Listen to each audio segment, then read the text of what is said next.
হবে তুই মদ ভাঙ খেয়ে লোকের ঘরে ঢুকে পড়ছিস কেন বে? তুই নিজেকে কি ভেবেছিস কি বে? এইসব আমার উপরে ইলজাম লাগানো হচ্ছে, আমি কারো ঘরে ঢুকিনি। এই গুদমানি ভাই, তুই ঢুকিনি আমার বউয়ের ঘরে?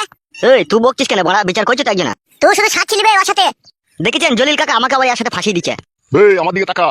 তুই ফুতুর ঘরে ঢুকতে গেলি কেন? মদ ভাঙ খেয়ে ওর ঘরে শিয়ানা সমস্ত বউ আছে, তোর ঘরে ঢুকলি কেন বে? শুধু কি মানে ঢুকেছে? বউ ঘুমিয়েছিল ওই সময় যে ফারাম করে কাপড় তুলে দিয়েছে, ও শালা সব দেখে নিয়েছে, শুধু ভরতে পারেনি। শালা তোর কত বড় হিম্মত বে? হ্যাঁ, তোর হিম্মতে তারিফ করতে হয় দেবে। তুই লোকের বইয়ের ঘরে ঢুকে পড়ছিস বে মদ খেয়ে। ঢুকাই হয়েছে, কিছু করতে পারিনি কো। ই কি বে শালা, আবার তুই মুখে মুখে বলছিস? বড় ভাই আগেও এরকম দুর্ঘটনা ঘটিয়েছিল ও। তাই নাকি? এরকম ঘটনা আগে ঘটেছিল? হ্যাঁ বে ঘর মারাচ্ছি নাকি তুই? কবেকার কথা কবে হয়ে গেছে, আবার সেসব কথা কোনো হচ্ছে কেন বে? বে উঠবে বে, পরের মেয়ে সস্তা লাগবে, তুই ভোট দিবি। জানো জলি কাকা, গুদমানি ভাই না বিশাল বুদ্ধ। দুজনে মদ খেয়েছিলাম একসাথে, আমাকে বললো আমি চানাচুর আনতে গেছি, চানাচুর আনার নাম করে আমার বউকে এসে বলছে এক বোতল জল দাও। জল দিতে এসে আমার বউয়ের সাথে কুকাজ করা লাইন। শালা বন্ধু হয়ে শালা কত বড় বিশ্বাসঘাতকতা করে ফেলেছে। তাহলে আরে ও বৌমা, ওগো গিন্নি, কি হয়েছে কাকাকে খুলে বলো কেসটা। আমি রান্নাঘরে রান্না করছিলাম, তারপরে ও এসে দরজা ঠকঠক করছিল। তুই দরজা ঠকঠক করার পর আমি যেই দরজাটা খুললাম আর অমনি ও ঘরে ঢুকে বললো। দিয়ে তারপর কি করেছে বলো? দিয়ে আমাকে বলছে এক বোতল জল দাও, ফসকে বললো। দিয়ে জল দিয়ে দিলে? জলটা যখন আমি ঘরের ভিতরে গিয়ে কলসি থেকে যখন বোতলে ভরি, তখন ও পেছন দিকে আমাকে জড়িয়ে ধরেছে।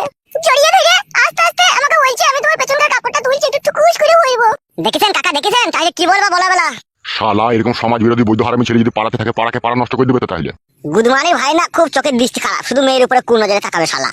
তাহলে ফয়সালাটা কি করবেন কাকা? ফয়সালা আবার কি করবো? পুলিশের হাতে তুলে দেবো। পুলিশের হাতে দিয়ে কোনো কাজ হবে না, ও 200-500 টাকা ঘুষ খেয়ে আবার ওকে ছেড়ে দেবে। আবার আমার বইয়ের কাপড় তুলতে আসবো। আমি আর কোনোদিন কিছু করবো না কাকা, এবার কাম তোমাকে ক্ষমা করো। ও শালাকে বিশ্বাস কি আছে বে?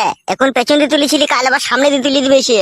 আর দেখেন কাকা, এই শালা টাগলাটা ওর সাথ দেয়, দু একটা চুল্লু খেতে পারি, ওর সাথ দিয়ে যা বলে ও তাই শুনে। বে তুই ঘর মারাইতে পারি, এর ভিতরে আমাকে টানছিস কেন বে তুই?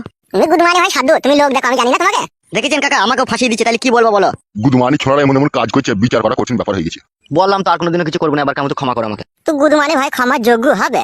বে এই ছোড়া, তুই বয়স হয়ে গেছে, তুই বিয়ে শাদী করছিস না কেন বে? বিয়ে করলে হবে? তাহলে লোকের বই পুঙ্গা দিকে দিকে বেড়াবে কে? ও গুদমানি ভাই যদি বিয়ে করবে। বাবালো পুঙ্গা দেখেছিলে? তাহলে কটা চুল ছিল সেটাও গুনেছিল নিশ্চয়। পাগলা বন্ধু দেখেছিস কিরকম করছে, আমাকে জোর জবরদস্তি করে ধরে এনে।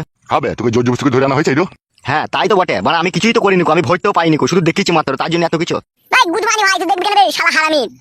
গুদমানি ভাই আমি দেখতে পেয়েছি না কোনোদিনও। আর গুদমানি ভাই তুমি দেখে ফেলবা, তুমি লাঠের মাঠে যাও শালা কুপিয়ে কাটবে। গুদমানি ভাই আমার বাড়ি 300 মানে দেখতে পেলে তোকে। আলাদা মাগি তোকে বলছি, আমার পারমিশন ছাড়া না কাউকে বাড়ি ঢুকতে দিবি না। সব শালা বন্ধু নামে কলঙ্ক, সব সুজাল লিবা ধান্দা। তুমি তো পাঠিয়েছো, নাইলে এরকম মাঙ্গা ছোড়াকে আমি বাড়ি ঢুকতে দিতাম? দিনি রে দিনি, গুদমানি ভাই জাল জিচি করে এসে ঢুকে পড়েছে। আর ফটকে তোকেও বলছি আজে বাজে ছেলের সাথে বন্ধুত্ব করবি না বলে দিলাম তোকে আমি। তোর বিচার করতে করতে আমার জীবন হালাকালা হয়ে গেল। আমি করতে চাই না, যদি ভাই কোথায় থেকে এক বোতল মদ নিয়ে চলে আসবে, বলে চো বন্ধু খাইগা, দিয়ে খাওয়ার নাম করে এরকম করে দেবে, তা আমি কি জানি? ও মদ খেতে বলবে আর তুই খাবি কেন বে শালা? তুই নিজে পয়সা দিয়ে কিনে খেতে পারি না? এবার থেকে কিনেই খাবো আমি। এবার থেকে আমি কিনেই খাবো, আর কারো ডাকে হাতে আমি যাবো না। যদি ভাই একটা মদ খাই দিয়ে এরকম সর্বনাশ করবে, আমি ভাবতে পারছি না। তুই গুদমানি ভাইকে আমি দেখে নেবো, দেখবি তুই এরকম করলি আমাকে নিয়ে। কাকে দেখবি রে? গুদমানি ভাই দেখবি এখন সিলাই নেবে না এমন ভাই দেবো শালাকে। গুদমানি ভাই আমার বইয়ের ফাঁসা পুঙ্গা দিকে। গুদমানি ভাই তুমি পুঙ্গায় চুমুকে দিয়ে চালাইবা। গুদমানি ভাই তোমাকে ছেড়ে দেবো নাকি? গুদমানি ভাই প্যান খুলে শালার পুঙ্গায় বাম্বু ভরে দেবো, দেখবি কোন এবার? গুদমানি ভাই আমি চুমু খেতে পেয়েছি শালা? যাবি কেন রে গুদমানি ভাই তোমার বাড়ি? যাবি কেন রে শালা? বে মার খাবি তোরা? বিচারটা তো আমি করবো বে। গুদমানি ভাই তোরা নিজে নিজে বিচার করে লিছিস? হ্যাঁ কি ভেবেছিস কি বে তোরা? তা ওকে মানা করো, বিচারটা আপনি করবেন, তা ওরকম করছে কেন? করবো না? গুদমানি ভাই তুমি আমার বইটাকে সুচাইবা, আমি বিচার করবো না, কে করবে? হে দেখেন দেখেন আপনার সামনে তাহলে কিরকম করছো। বে ফটকে তুই চুপ বে। বেশ চুপলাম। আরেকদিন ও এসেছিল এরকম করতে। কি বলছিস রে মা, তুই আবার একদিন এসেছিল?